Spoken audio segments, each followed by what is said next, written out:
అందరికీ నమస్కారం. తెలుగు వాయిస్ ఛానల్కి స్వాగతం. ఈరోజుటి మన కథ స్వార్థపూరిత బంధం. ఈరోజు శైలజ గారి మనసు చాలా దిగులుగా ఉంది. కారణం, కొడుకుతో ఫోన్ మాట్లాడి చాలా రోజులయ్యింది. తాను రోజు ఫోన్ చేస్తూనే ఉంది, కానీ స్పందన లేదు. చివరికి కంగారుగానే ఫోన్ పెట్టేస్తూ కూతురు రాధతో ఇన్నిసార్లు ఫోన్ చేసినా సమాధానం ఇవ్వట్లేదు. మీ అన్నయ్య ఎంత బిజీగా ఉన్నాడో. అప్పుడు రాధ అమ్మతో, అమ్మా, నీకు అర్థం కావట్లేదా? నువ్వు ఎన్నోసార్లు ఫోన్ చేశావు. అన్నయ్య ఒక్కసారైనా తిరిగి ఫోన్ చేయనప్పుడు పదే పదే కాల్ చేసి ఏం లాభం? అర్థం చేసుకోమ్మా. ఫోన్ లిఫ్ట్ చేసినా కోపంగా మాట్లాడతాడు. అప్పుడు నువ్వే బాధపడతావు. ఈ టైంలో అన్నయ్య తన ఆఫీస్లో బిజీ అయి ఉంటాడు. అలాంటి పరిస్థితిలో తన పని మీద శ్రద్ధ పెట్టాలా, నీతో ఫోన్లో మాట్లాడుతుంటాడా? అన్నయ్యకు ఖాళీ సమయం దొరకాలి కదా. పదే పదే కాల్ చేసి ఇబ్బంది పెడుతున్నావు. అవును రాధా, నువ్వు చెప్పింది నిజమే. ఖాళీ దొరికినప్పుడు తనే ఫోన్ చేస్తాడులే. ఇలా చెబుతూ శైలజ గారు వంట చేయడానికి వంటగదికి వెళ్ళింది. వంట చేస్తున్న శైలజ గారు తన కొడుకు రాకేష్ పుట్టినరోజును గుర్తు చేసుకోవడం ప్రారంభించింది. ఆ రోజు శైలజ గారికి మరియు ఆమె భర్త అశోక్ గారి ఆనందానికి అవధుల్లేవు. వారి కోరిక 10 సంవత్సరాల తర్వాత నెరవేరుతుంది. తమ బిడ్డ ఆరోగ్యం బాగాలేదని, పుట్టిన బిడ్డకు అవిటతనం ఉందని డాక్టర్ ద్వారా తెలియగానే ఆ సంతోషం దుఃఖంగా మారింది. భవిష్యత్తులో వారి కొడుకు తన కాళ్లపై కూడా నడవలేడని వైద్యుడు వారికి చెప్పాడు. అయితే పిల్లవాడికి సరైన చికిత్స మరియు మంచి సంరక్షణ అందిస్తే అతని అవిటితనం దూరం చేయవచ్చని కూడా చెప్పారు. అప్పుడు శైలజ గారు తన కొడుకును పగలు రాత్రి కనిపెట్టుకుని ఉండాలని నిర్ణయించుకున్నారు. దాని కారణంగా ఆమె తన ప్రభుత్వ ఉద్యోగానికి రాజీనామా చేసి రాకేష్ని పూర్తి అంకిత భావంతో చూసుకుంది. మరోవైపు కొడుకు కోసం డబ్బును సంపాదించడానికి అశోక్ గారు ఓవర్ టైం పనిచేశారు. దేశంలోనే అతిపెద్ద ఆసుపత్రికి తీసుకెళ్లి కొడుకుకు వైద్యం చేయించాడు. దేవుని దయ, తల్లిదండ్రులు అందించిన సేవ ఫలితంగా 2-3 ఏళ్లలోనే కొడుకు 2 కాళ్ళు ఆరోగ్యంగా మారాయి. ఇక తల్లిదండ్రులకు ప్రపంచంలో అందరికన్నా అదృష్టవంతులు తామే అన్నంత సంతోషంగా ఉన్నారు. ఆ తర్వాత వారికి కూతురు రాధ పుట్టింది. ప్రతి తల్లిదండ్రులలాగే శైలజ, అశోక్ కూడా తమ పిల్లలను బాగా చదివించాలని, తన కొడుకు తన కాళ్లపై తాను నిలబడాలని మనసులో కోరికలు ఉండేవి. దానికోసం ఎంత డబ్బు ఖర్చు చేయడానికైనా వెనుకాడేవారు కాదు. వృద్ధాప్యంలో వారి కొడుకు వారికి ఆసరాగా ఉంటాడని, కొడుకును విజయ శిఖరాలకు చేర్చాలని ప్రయత్నించారు. ఒకరోజు తన కొడుకును సక్సెస్ చేయాలన్న వారి కల కూడా నెరవేరింది. ఇప్పుడు రాకేష్ చెన్నైలో మంచి ఉద్యోగం చేస్తున్నాడు. కానీ కొంతకాలం తర్వాత అశోక్ గారు గుండెపోటుతో ఈ లోకం నుంచి వెళ్ళిపోయారు. గ్యాస్పై పాలు పొంగుతున్నా పట్టించుకోలేనంత గత జ్ఞాపకాలలో ఉండిపోయింది శైలజ. అప్పుడే కిచెన్లోకి వచ్చిన రాధ, ఓహో అమ్మా, ఎక్కడ ఉన్నావు? పాలన్నీ పొంగిపోయాయి. అయ్యో అని శైలజ పాలన్నీ శుభ్రం చేయడం ప్రారంభించింది. అప్పుడు ఫోన్ మోగిన శబ్దం. నీ ముద్దుల కొడుకు అనుకుంటా అంటూ పరుగున వెళ్ళి ఫోన్ లిఫ్ట్ చేసి స్పీకర్లో పెట్టింది. హలో అని చెప్పిందో లేదో రాకేష్ ఇలా అన్నాడు, ఏంటి నీ ప్రాబ్లం? ఎందుకు పదే పదే ఫోన్ చేసి ఇబ్బంది పెడుతుంటావు? నీలాగే అందరూ ఖాళీగా కూర్చొని మీ ఫోన్ కోసం ఎదురు చూస్తూ ఉంటారా? ఇప్పుడేమైనా చెబుతావా లేక ఫోన్ పెట్టనా అన్నాడు. అన్నయ్య అంత గట్టిగా తనతో మాట్లాడటంతో ఆశ్చర్యపోయిన రాధ, నువ్వు నన్ను ఏదైనా చెప్పనిస్తే కదా నేను మాట్లాడడానికి అన్నది. అది విని రాకేష్ సైలెంట్ అయిపోయాడు. రాధ, నాకేం పని లేదు, కానీ అమ్మ ఎప్పుడూ నీ గురించే ఆలోచిస్తుంటుంది.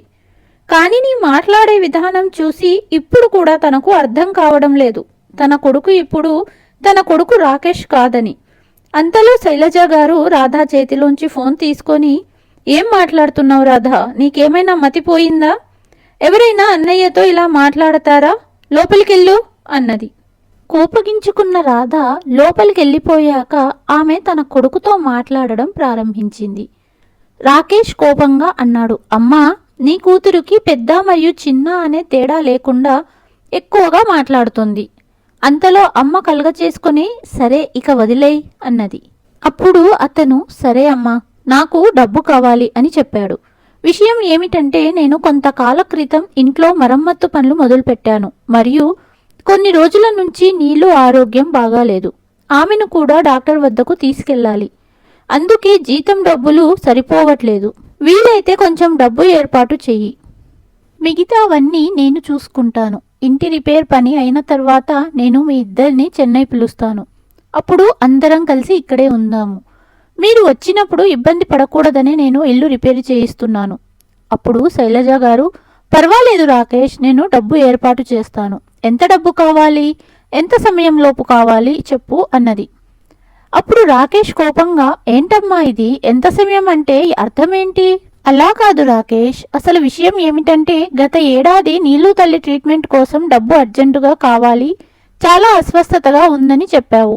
అప్పుడు రాధా కోసం దాచిన బంగారం ఇచ్చేశాను. అప్పుడు నువ్వు ఆ బంగారం తిరిగి ఇప్పిస్తా అన్నావు, కానీ ఇప్పటిదాకా ఇవ్వలేదు. నీ చెల్లెలు కూడా ఇప్పుడు చిన్నపిల్ల కాదు, చివరి ఏడాది కాలేజీ చదువుతుంది. దీని తర్వాత రాధా పెళ్లి గురించి కూడా ఆలోచించాలి. అయ్యో అమ్మ, ఆ విషయం గురించి అస్సలు కంగారు పడకు. నువ్వు ఏమీ చెయ్యనవసరం లేదు. అన్నీ నేనే చూసుకుంటాను. మరమ్మత్తు పని ఒక్కసారి అయిపోగానే నేనే ముందు చెల్లికి బంగారం కొంటాను. మిగిలిన అప్పు తర్వాత తిరిగి చెల్లిస్తాను. ఇది విన్న శైలజ గారు, నీకు డబ్బు ఎంత కావాలి? నేను ఎక్కడి నుండైనా డబ్బు అప్పుగా తీసుకునే ఏర్పాటు చేస్తాను. అప్పుడు కొడుకు ఇలా అన్నాడు, ఈసారి నాకు 8,000, 10,000 రూపాయలు సరిపోదు. నాకు 5 లక్షలు కావాలి అన్నాడు.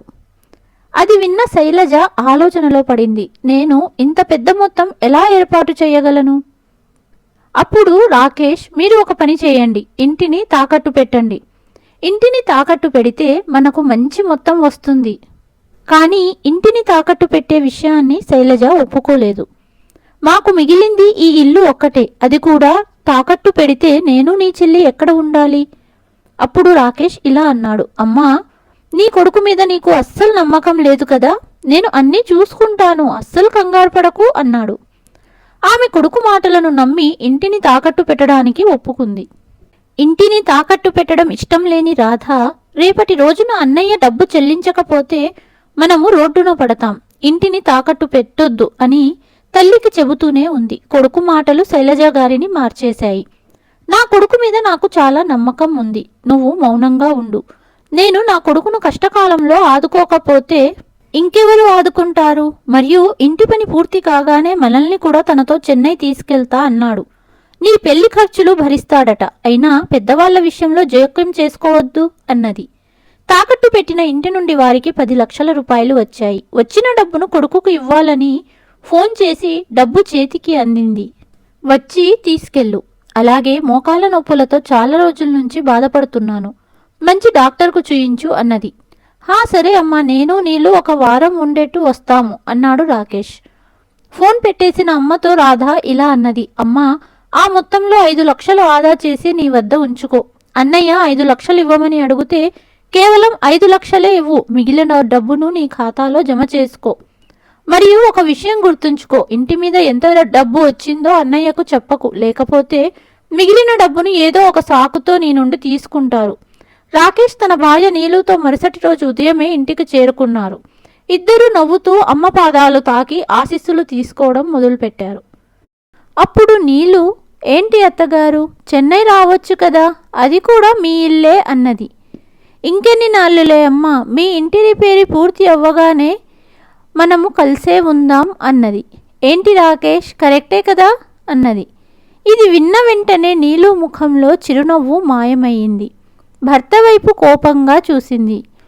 అవును నీలు, మన ఇంటి రిపేరీ కోసం డబ్బంతా ఏర్పాటు చేసింది అమ్మ. ఇల్లు రిపేరీ పూర్తవ్వగానే అమ్మను చెల్లిని తీసుకెళ్దాం. రాకేష్ సూచనను అర్థం చేసుకున్న నీలు కిచెన్లోకి వెళ్ళి టీ, బ్రేక్ఫాస్ట్లు సిద్ధం చేయడంలో రాధాకు సహాయం చేసింది. అన్నీ సిద్ధం చేసి ఓ ట్రేలో పట్టుకొచ్చింది. అప్పుడు రాకేష్ తన తల్లితో, అమ్మా, డబ్బు ఇవ్వు, నేను బ్యాంకు వైపు వెళ్తున్నాను. మీరు డబ్బు ఇస్తే నేను నా ఖాతాలో జమ చేస్తాను, తద్వారా మీకు కూడా ఆందోళన ఉండదు. అసలే ఎక్కడ చూసినా దొంగతనం భయం ఎక్కువయింది. రాధ తన తల్లికి డబ్బున్న బ్యాగు తీసుకొచ్చి ఇచ్చింది. అందులోంచి శైలజ గారు 5 లక్షలు తీసి కొడుకుకి ఇచ్చారు. రాకేష్ అన్నాడు, అమ్మా, ఇంత పెద్ద ఇల్లును తనఖా పెడితే కనీసం 8 నుండి 10 లక్షలైనా రావాలి. మిగతా డబ్బు ఏమయ్యింది అని అడిగాడు. అప్పుడు శైలజ మరియు ఆమె కూతురు ఒకరి ముఖం ఒకరు చూసుకోవటం మొదలుపెట్టారు. శైలజ గారు చెప్పారు, ఇంటి మీద మొత్తం 10 లక్షలు వచ్చాయి, కానీ రాధా పెళ్లికి కూడా కొంత డబ్బు దాచాలి కదా. కాబట్టి ఆ డబ్బులో నీ చెల్లి పెళ్లికి 5 లక్షలు దాచాను.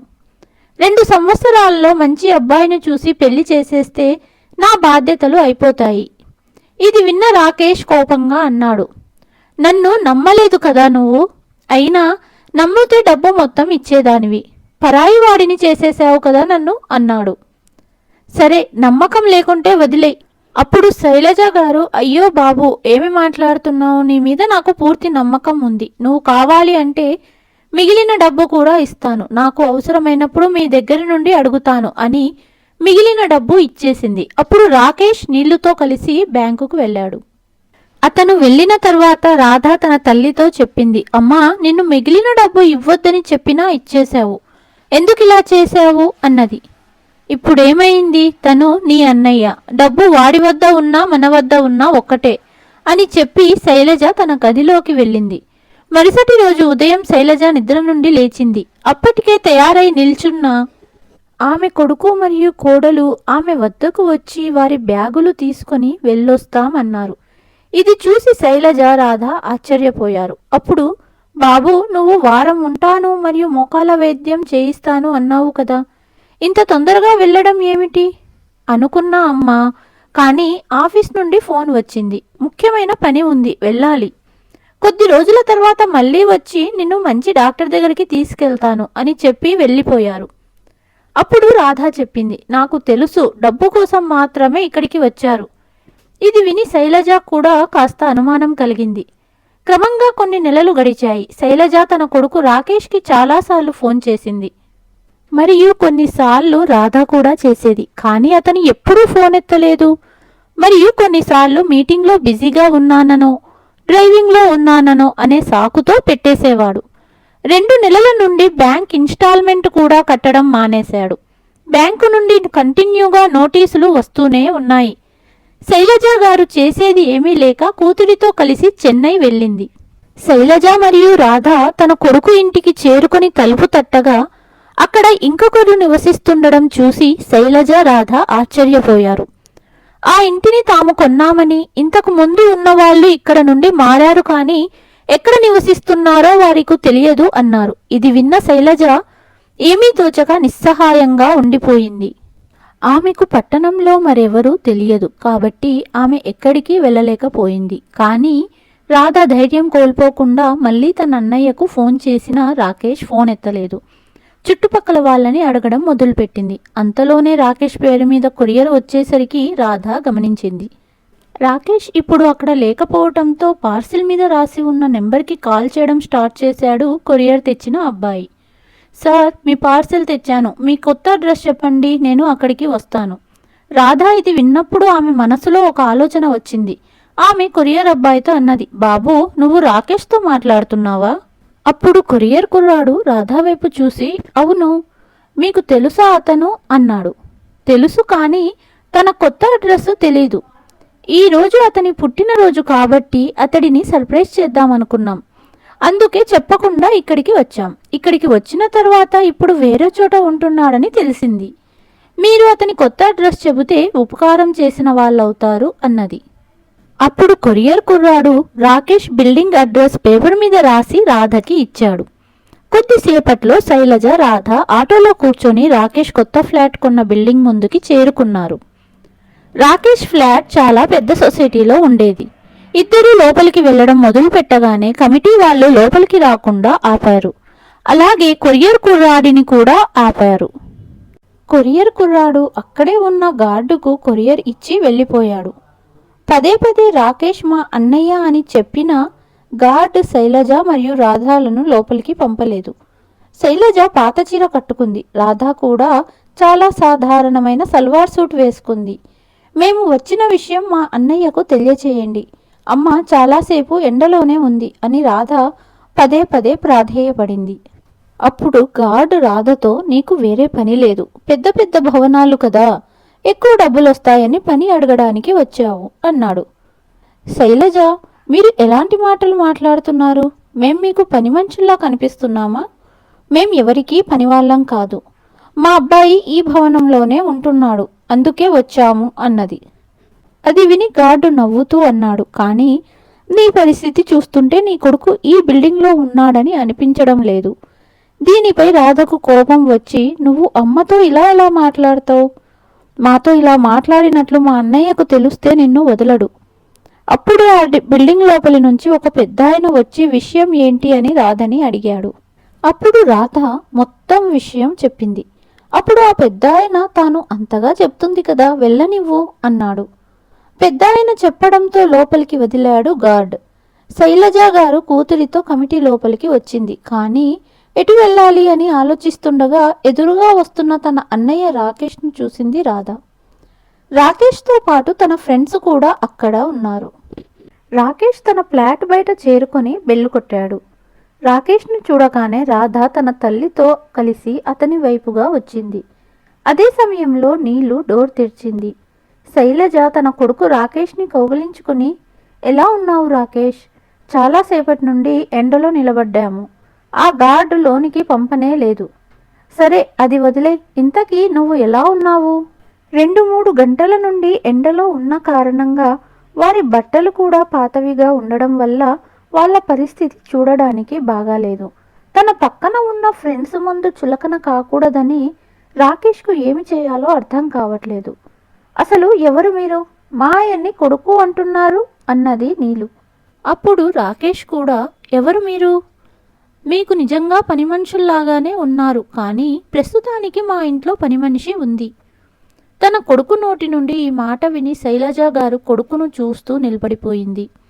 కళ్ళల్లోంచి నీళ్ల జలపాతం ఉబికి వచ్చినట్టు అనిపించింది. అప్పుడు రాధ ముందుకు వచ్చి తల్లి కన్నీళ్లను తుడుస్తూ, అన్నయ్య, నీకు నిజంగా తెలీదా? ఈవిడ ఎవరో? నీలాంటి కొడుకును జన్మనిచ్చిన దురదృష్టవంతురాలు ఈవిడ.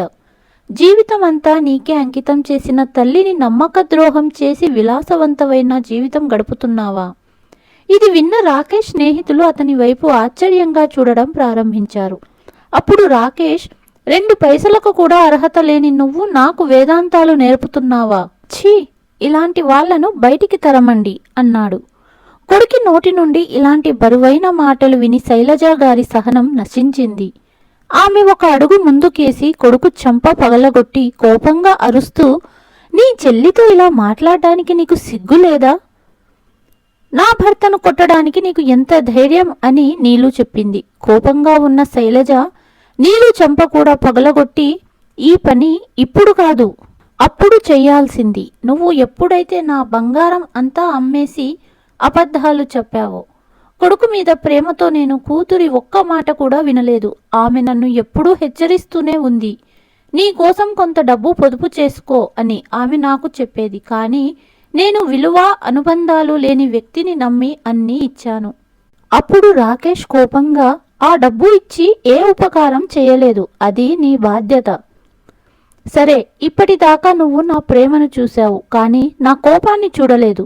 నేను నా శక్తి మేరకు ప్రయత్నించి నిన్ను నీ కాళ్ళపై నిలబెట్టగలిగాను. అలాంటప్పుడు నీలాంటి పనికి మాలిన వాడిని నేను గుణపాఠం కూడా నేర్పగలను. వెంటనే శైలజ గారు పోలీసులకు ఫోన్ చేశారు. అంతలోనే అక్కడికి కమిటీ సభ్యులు వచ్చారు.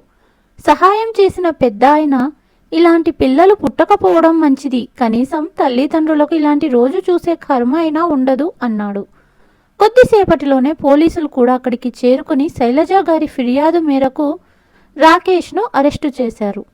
విచారణల అనంతరం రాకేష్ తన కొత్త ఫ్లాట్ను తన తల్లి పేరున బదిలీ చేయాల్సి వచ్చింది. శైలజ గారు ఇప్పుడు వారి ఊరి ఇంట్లో ఉంటూ కొత్త ఫ్లాట్ అద్దెతో వచ్చిన డబ్బుతో తమ ఇంటి వాయిదాలు చెల్లిస్తున్నారు మరియు తమ జీవితాలను సంతోషంతో గడుపుతున్నారు. ఈ కథ కనుక మీకు నచ్చినట్లయితే please like, share and subscribe to Telugu voice. మరుసటి కథతో మళ్ళీ కలుస్తాను. అంతవరకు సెలవు. ధన్యవాదములు.